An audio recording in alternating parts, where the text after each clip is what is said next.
What's up, everybody? Today we're talking about one of the simplest but most important questions to start off your skincare journey, and that is how to start your skincare routine. Exactly. What should you buy? There's so much out there, so we're gonna dive right into it, talk about the basics and how to spice it up a little bit. Let's get right into it.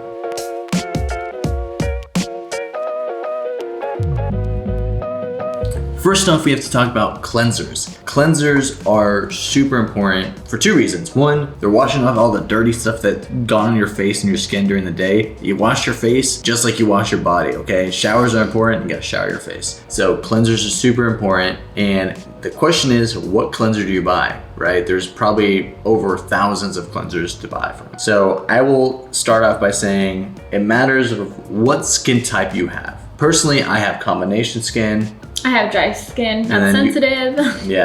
And you could have oily skin, right? So to break it down simply, I tell people this. If you have combination or normal or even dry skin, I would say stick with a gentle or hydrating cleanser. Most hydrating cleansers are very gentle. Something like the Cetaphil Gentle Cleanser or the La Roche-Posay Lepicar Cleanser is super great. If you have really oily skin, something with salicylic acid, like the Inky List, or a daily facial cleanser that's foaming, that one is great as well. If you wear a lot of makeup, that also determines your choice of cleanser. I'm gonna let Paulina talk about this one because she will kill me if I stole this cleanser from her. So this is the CeraVe Hydrating Cream to Foam Cleanser, and it removes makeup. It literally says removes makeup. That's how you know you're buying the right one.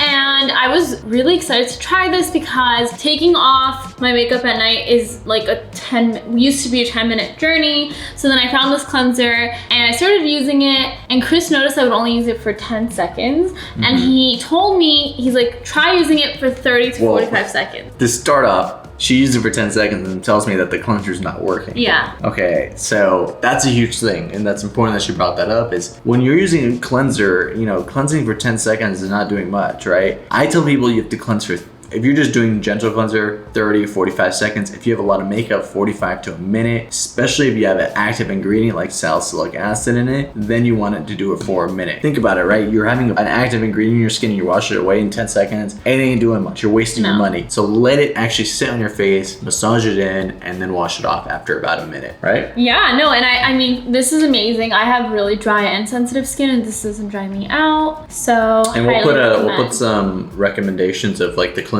I like, what she likes, in the description below. That's how this is my favorite. I'm gonna keep it by me. Okay. The next thing is moisturizer. I always tell people this story is when I was a child, I had acne prone skin. I never moisturized because I was super oily, and I thought if I put moisturizer on, I'm still gonna be oily. And I couldn't be further from the truth. Moisturizing really helps nourish your skin barrier. It also helps me personally, help me with my oil protection. I don't feel like I was super oily after moisturizing more often, so I loved it. Moisturizers, just like cleansers though, depends on your skin type. So there's different kinds. There are different kinds. So there are creams, gels, lotions, ointments. Simply put, again, if you have a dry, sensitive, or even combination skin, you can use a cream. Ointments too, in the right context. Ointments are like Vaseline, Petrolatum, or... And you shouldn't use those every day, right? Not every day, or like Aquaphor or CeraVe Healing Ointment. Cream wise, it has a little bit more oil in it. It's a little heavier. It doesn't feel like it just kind of light on your skin and evaporates. You feel like it's kind of on there, but it is more hydrating and you get more of an intense hydration. Gels and gel creams I love for oily skin. Super lightweight, hydrating, very hydrating. So the Avena Oat Gel Cleanser, the Hydro Boost by Neutrogena, which is like OG. People love that, great one. And then lotions I love for two reasons. One, for your body. They come in a pump. Lather up. Imagine just trying to scoop out and then putting it and scooping. Like, I love the pump. It's light, so it goes in and blends into your skin much easier than a cream does. And if you have really like normal skin, a lotion is great for the face, for the body. Next is sunscreen. How many times have I told you to put your sunscreen on? Every day.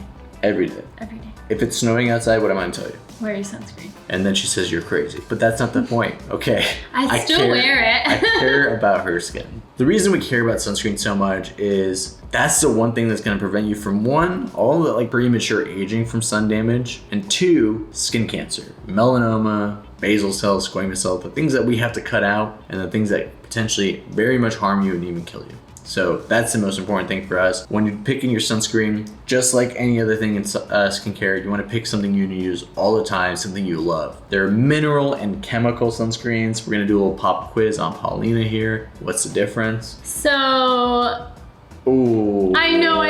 Chemical is lighter weight. I know that. Mineral Not always. is pale. I got you. It's okay. We'll give some lectures after to her, but it's okay. So first off, chemical sunscreens basically have chemical components that actually get absorbed into the skin. They absorb that UV light. They make it into a longer, less harmful wavelength. Mineral blockers like zinc and titanium dioxide, they actually reflect the UV light away. Usually, in general, if you have very sensitive skin, mineral sunscreens are better for you. They're not as irritating to the skin. Chemical ones, especially if you have beards or you don't like any white cast and something that literally blends into your skin, chemical sunscreens are great. In general, SPF 30 or higher, broad spectrum, meaning it blocks UVA and UVB. And if you have melasma or hyperpigmentation, that's something you struggle with, tinted sunscreens are great, tinted mineral, because that actually helps prevent a little bit of that visible light, that blue light, from causing worsening hyperpigmentation. Now, that's the basics, right? Yeah. Nail it? Should we recap it? Yeah. I think we should. Recap.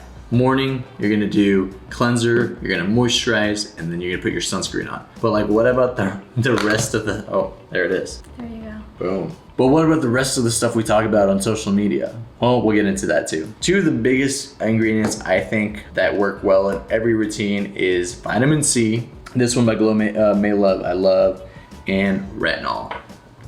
She recently actually started both of these things probably, a year ago, 2 years ago? Yeah, a year and a half ago. Year and a half ago, and she notices benefits now. It's nothing overnight, but let's talk about why to use these products. First off, vitamin C. Vitamin C is an antioxidant. A lot of times when you go through the sun, you're getting a lot of these free radicals and damage to the DNA. This helps collect and protect your skin and protect your DNA. It's an antioxidant. 2, it's necessary for collagen production. And 3, it stimulates collagen. 4, it improves hyperpigmentation. That's a lot of things you get from one product, and that's why I love vitamin C. Usually I tell people, pick a product that's around 10 to 20% L-ascorbic acid. L-ascorbic acid is the active ingredient, the most potent ingredient for vitamin C. There's a lot of different vitamin C variations out there that are not as potent, but still provide a lot of benefit. So just look for the product you want, try it. It can be a little irritating when you first start. That's why I like that 10 to 15% usually for L-ascorbic acid. Can I add a few things? Of course you can. Okay, so you're not supposed to keep this in the light. Mm-hmm. I actually started keeping mine in my fridge, but if you leave it out in the sun, like the sun is hitting it, it'll oxidize. So then it doesn't work as well, correct? Correct. I know that because one time I was FaceTiming Chris while I was doing my morning routine, and he was like, that vitamin C doesn't work anymore. 2, we really love the May Love Glow Maker, and this thing actually makes my skin glow, and that's why I love vitamin C. After a few months of usage, it truly made my skin glow, and it really helped with my hyperpigmentation. And this one also has ferulic acid in it, which is what the SkinCeuticals vitamin C is famously known for. So I would say this is a great dupe And for a vitamin much E. better price with vitamin E. So if you want that glowy, dewy look that everyone has on Instagram and TikTok, you really should consider putting vitamin C in your routine. True. Great product. Use it in the morning. I use it directly after my cleanser on dry skin, and then follow that up usually with hyaluronic acid if I'm using that, and then my lotion or moisturizer. You can use it at night as well, but I think most importantly you should use it in the morning, just because it does help prevent against that oxidative stress you get from the sun exposure during the day. Next is retinol.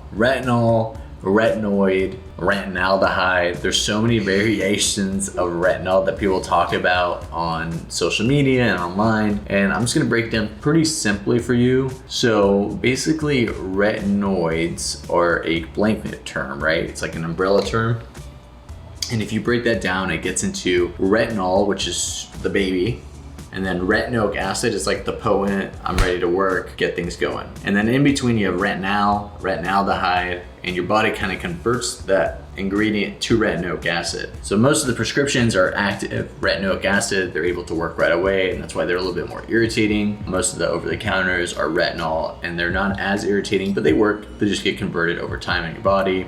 to get to the retinoic acid. Retinol is super amazing. I could give you a whole video, and I probably would, on retinol and why it's so important. But in terms of just general skin, one, it helps with acne, so you could use it as a routine. It helps with hyperpigmentation. It helps build collagen, which means it stimulates that collagen, that thing that gets destroyed from sun damage and with age, and it kind of plumps up your skin, helps with fine lines and wrinkles. It's a really good medication ingredient to have basically in everyone's care routine. It's super well studied for anti-aging, and I think if someone's gonna say one medication or ingredient that's super well studied for anti-aging, it's gonna be your retinol. You know, there's a lot of other things people call like Botox in a bottle, like argireline. This is it. This is Botox in a bottle. Retinol long term is gonna give you the best benefit. But it will dry you out, so don't be intimidated by it.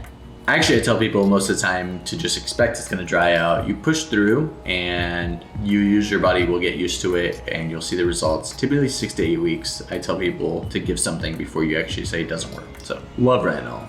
Now, I know that was probably a lot, but let's break it down once again. Typically, in a normal day, here's my routine. In the morning, we're gonna use a cleanser, then the vitamin C, then maybe or may not a hyaluronic acid, moisturizer, sunscreen. At night, cleanser, retinol, moisturizer. That's all I use. Keep it simple, keep it effective. Hope you guys learned something.